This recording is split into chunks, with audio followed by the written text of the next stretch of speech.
Auditor Gurumurthy என்பவர் தனிநபர் அல்ல, அவர் ஒரு RSS சித்தாந்தத்தின் தொடர்ச்சியாக இருக்கிறார். தமிழ்நாட்டினுடைய அரசியலிலே ஒரு பொலிட்டிக்கல் புரோக்கராக அவர் பல வேலைகள் செய்கிறார். அன்புமணிக்கு கட்சி நடத்த தெரியவில்லை. தொடர்ந்து அன்புமணியினுடைய தலைமையிலே இந்த கட்சி தொடர்ந்து இயங்கினால் கட்சி ஒரு அஸ்தமனத்திற்கு வந்துவிடும். ஆடிட்டர் குருமூர்த்தி என்ன சொல்லியிருப்பாரு, பாஜக உங்களை பார்த்து கொண்டிருக்கிறது, நீங்கள் இந்த மாதிரி எல்லாம் பண்ணிக்கிட்டே இருந்தீங்கன்னா கடுமையான நடவடிக்கை வந்துடும். அப்ப பாஜக கூட கூட்டணி வைக்காமல் பாமக தனித்து செயல்பட போறாங்களா இல்ல அதிமுக கூட கூட்டணி வைப்பாங்களா? அது எந்த மாதிரியான கூட்டணி? தமிழக வெற்றி கழகம் கூட பாட்டாளி மக்கள் கட்சியோடு கூட்டணி காண வேண்டும் என்பதற்கான ஒரு பேச்சுவார்த்தை நடப்பதாக முக்கியமான தகவல்கள் வருகிறது.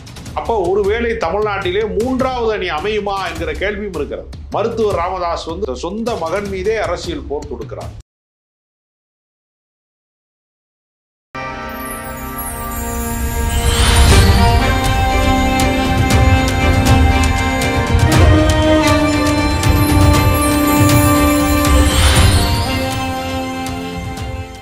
வாகை தமிழ் நேயர்களுக்கு வணக்கம். இன்று நம்மோடு இணைந்திருக்கிறார் அரசியல் விமர்சகர் திரு ராஜகம்பீரன் அவர்கள். வணக்கம்.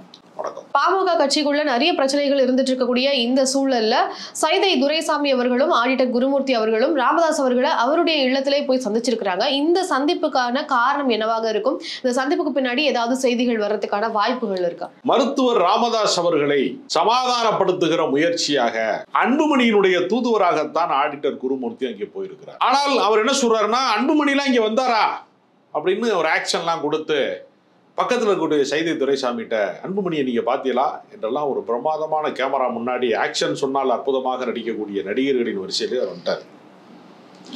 இதே ஆடிட்டர் குருமூர்த்தி பேச்சை கேட்டதனால தான் முதலமைச்சராக, இடைக்கால முதலமைச்சராக, தற்காலிக முதலமைச்சராக, ஜெயலலிதாவால் அடையாளம் காட்டப்பட்ட அடுத்த கட்ட தலைவராக இருந்த பன்னீர்செல்வம் தர்ம யுத்தத்தை தொடங்கினார். நான் தியானம் இருக்க போறேன்னு சொன்னாரு. அவருடைய அரசியல் எதிர்காலம் இன்றைக்கு என்னவாகிவிட்டது? அவரை கொண்டு போய் சுயேட்சை வேட்பாளராக அதிமுகவுக்கு எதிராகவே நிறுத்த வேண்டிய ஒரு சூழ்நிலையிலே அவர் ராமநாதபுரத்திலே போட்டியிட்டு தோற்று போனார். சில வாக்குகள் வேண்டுமானால் அவர் கூடுதலாக பெற்றிருக்கலாம், ஆனால் அவர் தோற்று போனார். அப்ப ஆடிட்டர் குருமூர்த்தியினுடைய பேச்சை கேட்டதனால் பன்னீர்செல்வத்துக்கு என்ன நிலைமை வந்தது என்ற ஒரு கேள்வி இருக்கிறது. ஆடிட்டர் குருமூர்த்தி என்பவர் தனிநபர் அல்ல, அவர் ஒரு RSS சித்தாந்தத்தின் தொடர்ச்சியாக இருக்கிறார். தமிழ்நாட்டினுடைய அரசியலிலே ஒரு பொலிட்டிக்கல் புரோக்கராக அவர் பல வேலைகள் செய்கிறார். ஏற்கனவே சொன்னாரு, சசிகலாவை எல்லாத்தையுமே நம்ம சேர்த்துக்கலாம்னு ஒரு டைம் சொன்னாரு. சாக்கடை தண்ணி எடுத்தாவது ஊத்தணும், திமுகவை ஒழிக்க வேண்டும் என்பதற்காக, திராவிட இயக்கமே இருக்கக்கூடாது என்பதற்காக, அந்த சித்தாந்தம் தமிழ் மண்ணிலே தலைக்கக்கூடாது என்பதற்காக எந்த எக்ஸ்ட்ரீம் வேண்டுமானாலும் எடுக்கலாம் என்கிற நிலைமைக்கு தமிழ்நாட்டை கொண்டு செல்வதற்கான ஒரு துக்ளக்கு முகாம் அது. எனவே ஆடிட்டர் குருமூர்த்தி போய் ஏறத்தாழ 3 மணி நேரம் பேசிவிட்டு வெளியில சொல்றாரு, அவரும் நானும் நண்பர்கள்ங்கிறாரு.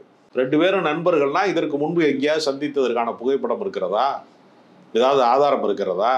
என்ன அடிப்படையில் ஒரு பிரச்சனைக்குரிய நேரத்தில் நீங்க ஒருத்தர் வீட்டுக்குள்ள போயிட்டு தைலாபுரத்திலே போய் ஒரு தலைவருடைய இல்லத்திலே போய் சந்தித்து விட்டு நாங்கள் நீண்ட கால நண்பர்களாக இருந்தால் நாங்கள் பொது விஷயம் பேசணும்னா என்ன பொது விஷயம் உங்களால பேச முடியும்?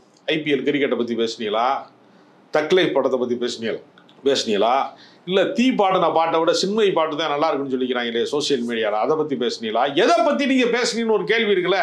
நீங்க ஒரு பொலிட்டிக்கல் புரோக்கர், ஒரு அரசியல் தரகர், தமிழ்நாட்டினுடைய ஒரு அரசியல் கட்சி தலைவரை நீங்க சந்திக்கிறீங்க. இது எப்படி இயல்பான சந்திப்பாக இருக்க முடியும்?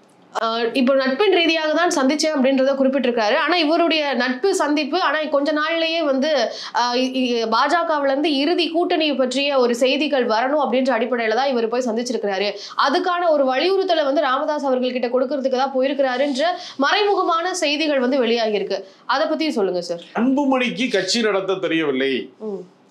தொடர்ந்து அன்புமணியினுடைய தலைமையிலே இந்த கட்சி தொடர்ந்து இயங்கினால் கட்சி ஒரு அஸ்தமனத்திற்கு வந்துவிடும், ஒரு அழிவு பாதையிலே சென்று விடும். 2016 தலைவராக அன்புமணியை 2016 தலைவராக அன்புமணியை நியமித்த காலத்திலே இருந்து இந்த ஏறத்தாழ ஒரு 9 ஆண்டு காலம், இந்த தேர்தல் வருகிற காலத்தையும் சேர்த்தால் ஒரு 10 ஆண்டு காலத்துல எவ்வளவு பெரிய பின்னடைவை பாட்டாளி மக்கள் கட்சி சந்தித்திருக்கிறது.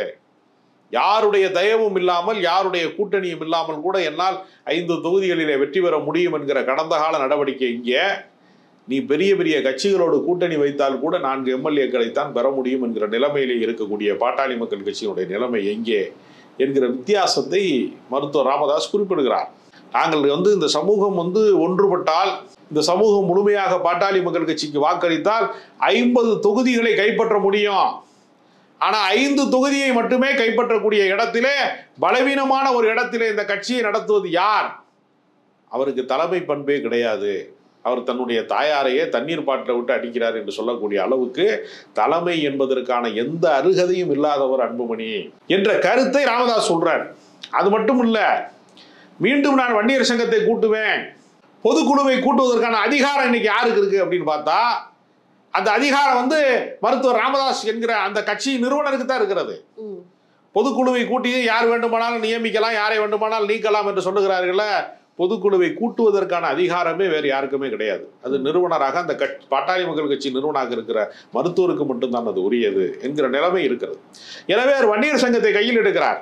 தமிழக வாழ்வுரிமை கட்சியினுடைய தலைவராக இருக்கக்கூடிய பண்ருட்டி வேல்முருகனுடைய சகோதரர் திருமாவளவன் என்கிறவர், விசிகா திருமாவளவன் கிடையாது, திருமாவளவன் என்கிறவரை மீண்டும் அழைக்கிறார். அப்ப ஏன் அழைக்கிறாரு? கடந்த காலத்திலே அன்புமணியினுடைய வளர்ச்சிக்கு தடையாக விடுவாரோ, அன்புமணியினுடைய வளர்ச்சிக்கு தடையாகி விடுவாரோ என்பதற்காகத்தான் வேல்முருகன் வெளியேற்றப்பட்டார்.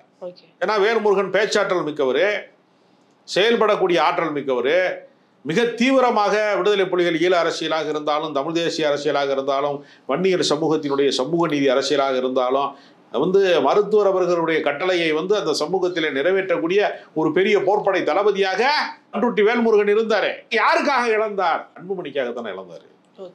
இப்போ அன்புமணி ராமதாஸ் அவர்களுக்கும் நிலையில நடந்துட்டு இருந்த அந்த பிரச்சனை வந்து ஆடிட்டர் குருமூர்த்தி அவர்களுடைய சந்திப்புக்கு பின்னாடி அந்த பிரச்சனை எல்லாம் சமாதானப்படுத்தப்பட்டதாக செய்திகள் சொல்றாங்க. அதுக்கான வாய்ப்புகள் இருக்கா?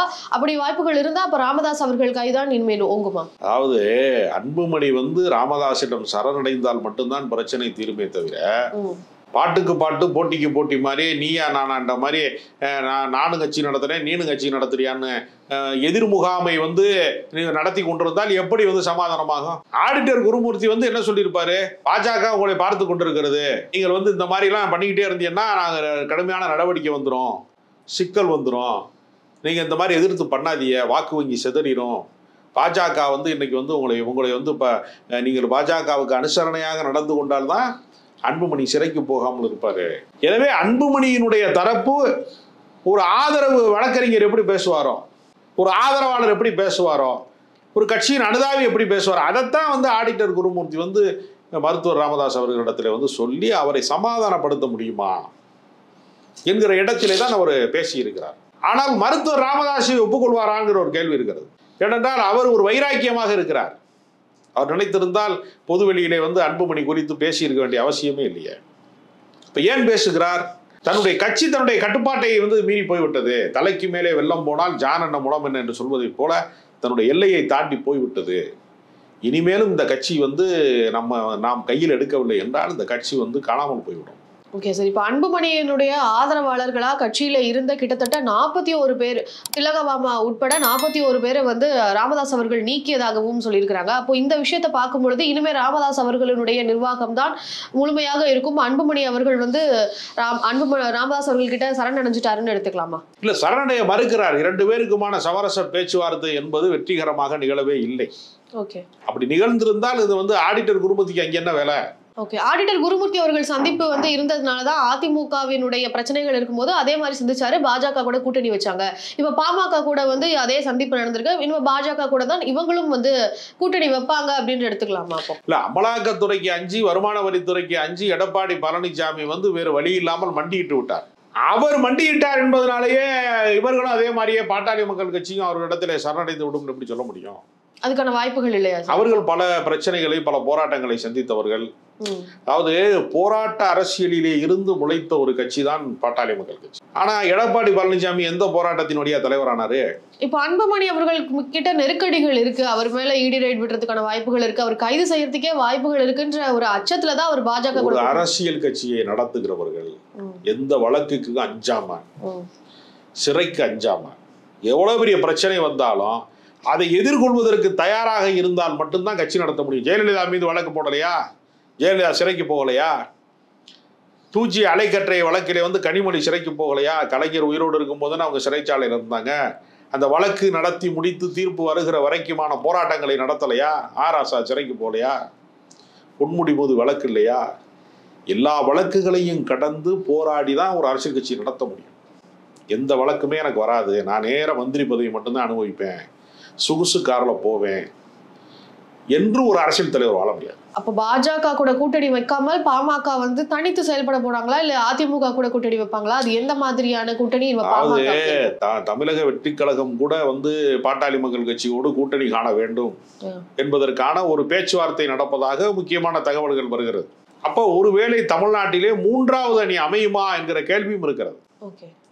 ஏனால் அதிமுக பலவீனப்பட்டு விட்டது, அதிமுகவினுடைய பலவீனத்தோடு சேர்ந்து நாம் பயணிக்க வேண்டுமா, அது பாஜகவோடு சேர்ந்ததன் மூலமாக அதிமுக இன்னும் பின்னடைவை சந்திக்க போகிறது என்கிற தகவலும் இருக்கிறது. எனவே தமிழக வெற்றி கழகமும் பாட்டாளி மக்கள் கட்சியும் இணைந்து தேர்தலை சந்தித்தால் தமிழ்நாட்டிலே ஒரு புதிய அலையை உருவாக்கலாம். வாய்ப்புகள் அவங்களை பொறுத்தவரையில் என்னன்னா, ஒட்டுமொத்த தமிழ்நாட்டிலும் தாக்கத்தை ஏற்படுத்த முடியுமா என்பதை குறித்து பாட்டாளி மக்கள் கட்சி சிந்திக்க மாட்டாங்க. வன்னியர்கள் செறிவாக இருக்கிற பகுதிகளிலே, நிறைவாக இருக்கிற பகுதிகளிலே அவர்கள் வாக்கு வங்கி வேறு கட்சிக்கு போய்விடாமல், திமுக பக்கம் போய்விடாமல், அதிமுக பக்கம் போய்விடாமல் தங்களுக்கு முழுமையாக கிடைத்தாலே 50 தொகுதி வரைக்கும் நம்ம வந்து பெரிய செல்வாக்கு செலுத்த முடியும் என்று மருத்துவர் நம்புறார்.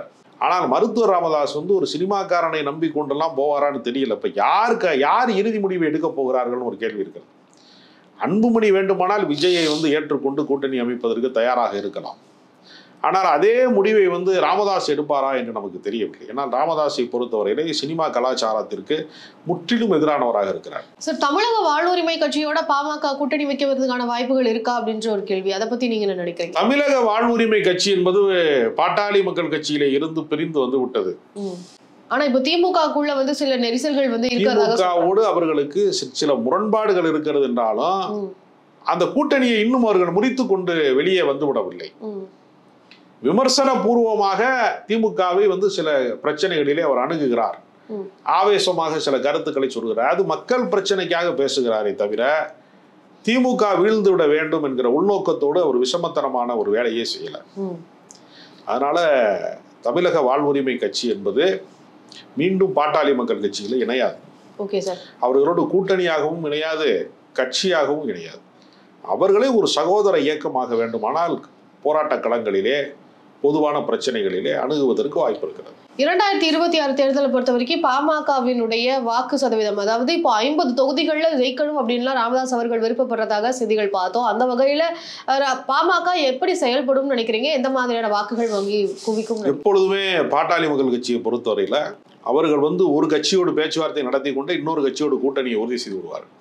கூட்டணி பேரத்தை வந்து நிகழ்த்துவதிலே பாட்டாளி மக்கள் கட்சி தமிழ்நாட்டிலே இருக்கிற எல்லா கட்சிகளுக்கும் முன்னோடி கட்சியாக இருக்கிறது. எனவே அன்புமணி தான் இறுதி முடிவை எடுக்கக்கூடியவரா, டிசைடிங் அத்தாரிட்டியாக இருக்க போவது யார், அன்புமணியா ராமதாஸா? ஒருவேளை ராமதாஸ் பக்கம் வந்து எல்லா அதிகாரமும் போய்விட்டால் என்ன செய்வது? அன்றைக்கு பாஜகவிற்கு வந்து இவர் தேவைப்படுவார் என்கிற அடிப்படையில் தான் ஆடிட்டர் குருமூர்த்தி போன்றவர்கள் சந்திக்கிறார்கள். ஆடிட்டர் குருமூர்த்தியின் வலையில் விழுந்துவிடக் கூடாது என்பதற்காகத்தான், பாஜகவின் வலைக்குள்ளே பாமக விழுந்துவிடக் கூடாது என்பதற்காகத்தான் மருத்துவர் ராமதாஸ் வந்து சொந்த மகன் மீதே அரசியல் போர் தொடுக்கிறார். எனவே இது எங்கே போய் முடியும் என்பதை மருத்துவர் ராமதாஸினுடைய அடுத்த செய்தியாளர் சந்திப்பிலே தான் நம்ம இதை உறுதிப்படுத்த முடியுமே தவிர இப்பொழுதைக்கு ஆடிட்டர் சந்திப்பிலே என்ன நடந்தது என்பது மர்மமாகத்தான் இருக்கிறது. நான் 2 பேருமே அது குறித்து பகிரங்கமாக இன்னும் வாய் திறக்கவில்லை. அப்படி ஒரு செய்தியாளர் சந்திப்பை ராமதாஸ் நிகழ்த்தினால் நிச்சயமாக பூனைக்குட்டி வெளியே வரும். ஓகே சார், செய்திகள் வருதா அப்படின்றத பொறுத்திருந்து பார்க்கலாம். ஆடிட்டர் குருமூர்த்தி அவர்களுடைய சந்திப்பு குறித்து பல விஷயங்கள் எங்ககிட்ட பகிர்ந்துகிட்டது மிக்க நன்றி.